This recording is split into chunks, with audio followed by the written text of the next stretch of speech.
ورقہ بن نوفل اس واقعے کے کچھ عرصے بعد ہی وفات پا گئے۔ رسول اللہ نے بعد میں ورقہ بن نوفل کے بارے میں کہا، میں نے ورقہ بن نوفل کو جنت کے باغوں میں دیکھا ہے۔ آج کا عنوان ہے اتر کر ہرا سے سوئے قوم آیا۔ غار ہرا شہر سے کافی دور ہے۔ رات کی تنہائی میں غار میں اکیلا رہنا ہی ایک مشکل کام ہے۔ اگر دل اور دماغ اپنے رب کے حضور حاضر ہوں تو دن اور رات کا فرق مٹ جاتا ہے۔ اس غار میں رسول اللہ کے دادا عبد المطلب بھی رمضان میں عبادت کے لیے رکا کرتے تھے۔ میری ذاتی رائے میں اس دور میں اس غار میں وہی رہ سکتا تھا جسے اللہ کریم پر مکمل ایمان ہو۔ رسول اللہ تو بعض اوقات پورا مہینہ اس غار میں گزار دیتے ہیں۔ یہ غار اس لیے بھی اہمیت کی حامل ہے کہ یہاں کوئی شور، لوگوں کا آنا جانا، کسی اور طرف دھیان دینے کے لیے کچھ نہیں ہے۔ رسول اللہ نے اس غار کو عبادت اور کائنات کے بارے میں سوچ بچار کے لیے پسند کیا ہے۔ رسول اللہ غار ہرا سے اپنے گھر واپس آتے ہیں تو رسول اللہ کی بیٹیاں اپنے بابا سے لپٹ جاتی ہیں۔ رسول اللہ انہیں پیار کرتے ہیں، انہیں گود میں اٹھاتے ہیں، ان کے ساتھ کھیلتے اور باتیں کرتے ہیں۔ علی اور زید بھی رسول اللہ کی توجہ حاصل کرتے ہیں۔ رسول اللہ ان بچوں کی تربیت بھی کرتے ہیں۔ سیدہ خدیجہ کو وہ لمحات اپنی زندگی سے بھی زیادہ قیمتی لگتے ہیں۔ وہ ایک پل ہی سہی جس میں تو میسر ہے، وہ ایک پل ہی سہی جس میں تو میسر ہے، اس ایک پل سے زیادہ تو زندگی بھی نہیں۔ آپ کی موجودگی زندگی میں بہار لے آتی ہے، آپ کے بغیر زندگی کا کیا مزہ۔ رسول اللہ نے اپنی بیوی اور بچوں کی محبت اللہ کی راہ میں قربان کی ہے۔ رسول اللہ جن دنوں اپنے گھر میں رہتے ہیں، لوگوں کی تیمارداری کرتے ہیں، اپنے دوستوں اور رشتہ داروں سے ملتے ہیں، زندگی کے سارے معاملات میں حصہ لیتے ہیں اور لوگوں کے حقوق پورے کرتے ہیں۔ مکہ میں ان دنوں جیسے بہار آ جاتی ہے۔ رسول اللہ نے دنیا میں آنے کا مقصد کبھی نہیں بھلایا اور اس پر سب سے زیادہ توجہ دی ہے۔ رسول اللہ کہا کرتے تھے، میں مکہ میں ایک پتھر کو جانتا ہوں جو مجھ پر وحی نازل ہونے سے پہلے بھی سلام بھیجا کرتا تھا۔ علی بن ابی طالب بیان کرتے ہیں، میں رسول اللہ کے ساتھ تھا۔ ہم مکہ کے مضافات میں گئے تو میں نے دیکھا کہ جو پتھر یا درخت راستے میں آتا وہ رسول اللہ سے کہتا، اللہ کے رسول آپ پر سلامتی ہو۔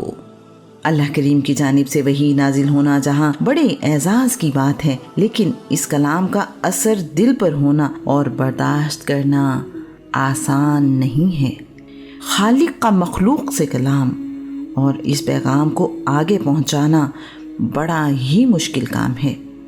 اللہ کریم کے کلام کی ہیبت اور اس کے اثر کے متعلق اللہ خود ارشاد فرماتا ہے، اگر ہم اس قرآن کو پہاڑ پر نازل کرتے تو تم دیکھتے کہ وہ نرم ہو کر اللہ کے خوف سے ٹکڑے ٹکڑے ہو جاتا۔ ہم لوگوں کے سامنے یہ مثالیں بیان کرتے ہیں تاکہ وہ غور و فکر کریں۔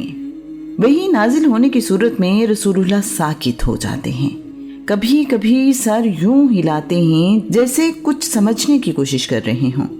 اس دوران رسول اللہ کا چہرہ پسینے سے بھیگ جاتا ہے، پسینے کے قطرے چہرے پر موتیوں کی طرح نظر آتے ہیں۔ ایک دن رسول اللہ منبر پر کھڑے تھے کہ وحی نازل ہونا شروع ہو گئی۔ جب تک وحی نازل ہوتی رہی رسول اللہ ساکت کھڑے رہے۔ ایک دن رسول اللہ کھانا کھا رہے تھے، آپ کے ہاتھ میں ہڈی والے گوشت کی بوٹی تھی، وحی نازل ہونا شروع ہو گئی۔ جب تک وحی مکمل نہ ہو گئی گوشت کا وہ ٹکڑا رسول اللہ کے ہاتھ ہی میں رہا۔ کبھی کبھار وحی نازل ہونے کے دوران رسول اللہ کا چہرہ سرخ ہو جاتا ہے، اگر ممکن ہو تو رسول اللہ وحی کے نزول کے دوران لیٹ جاتے ہیں۔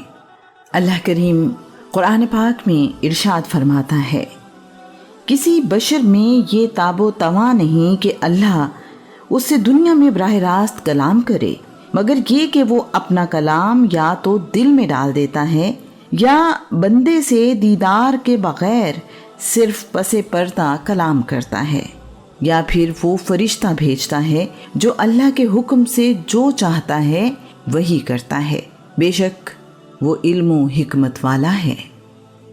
وہی اللہ کریم کا اپنے نبیوں اور رسولوں یعنی پیغمبروں کو ہدایت، حکم یا پیغام دینے کا نام ہے۔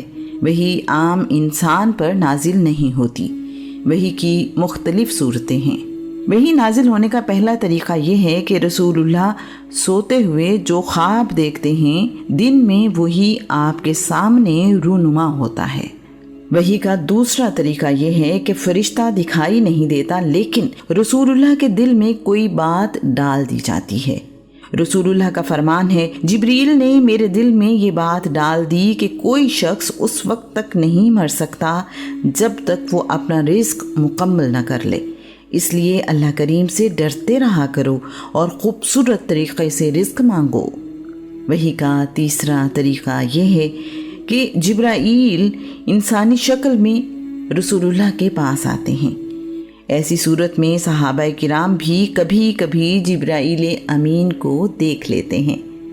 وحی کا چوتھا طریقہ یہ ہے کہ گھنٹی یعنی بیل کی آواز کی طرح وحی کی آواز سنائی دیتی ہے۔ کبھی کبھار ایسی آواز سنائی دیتی ہے جیسے شہد کی مکھی کے بھن بھنانے کی آواز ہو۔ وحی کا یہ طریقہ رسول اللہ کے لیے بہت مشکل ہے۔ سخت سردی کے موسم میں بھی رسول اللہ کی پیشانی پر پسینہ آ جاتا ہے۔ اگر رسول اللہ اونٹنی پر سوار ہوں تو اونٹنی بھی یہ بوجھ برداشت نہیں کر پاتی اور گھٹنوں کے بل بیٹھ جاتی ہے۔ ایک دفعہ رسول اللہ اس طرح بیٹھے تھے کہ رسول اللہ کی ٹانگ زید بن ثابت کی ٹانگ پر تھی۔ وحی نازل ہوئی تو زید کو ایسے لگا جیسے ان کی ٹانگ ٹوٹ گئی ہو۔ وحی کی پانچویں صورت یہ ہے کہ جبرائیل امین اپنی اصل شکل و صورت میں رسول اللہ کے پاس حاضر ہوتے ہیں۔ اس صورت میں کوئی اور جبریل امین کو نہیں دیکھ سکتا۔ وحی کا چھٹا طریقہ یہ ہے کہ اللہ کریم اپنا پیغام یا حکم براہ راست رسول اللہ کو پہنچاتا ہے، جیسے شب معراج نماز کی فرضیت کا حکم ہوا۔ وحی کا ساتواں طریقہ یہ ہے کہ اللہ تعالیٰ رسول اللہ سے ہم کلام ہوتا ہے، جیسا کہ موسیٰ سے اللہ کریم نے کلام کیا، یا جیسے اللہ کریم نے شب معراج رسول اللہ سے براہ راست کلام کیا۔ اللہ کے رسول دنیاوی اعتبار سے کسی درس گاہ میں سیکھنے نہیں گئے ہیں۔ رسول اللہ وحی کے نزول سے پہلے پڑھنا لکھنا نہیں جانتے۔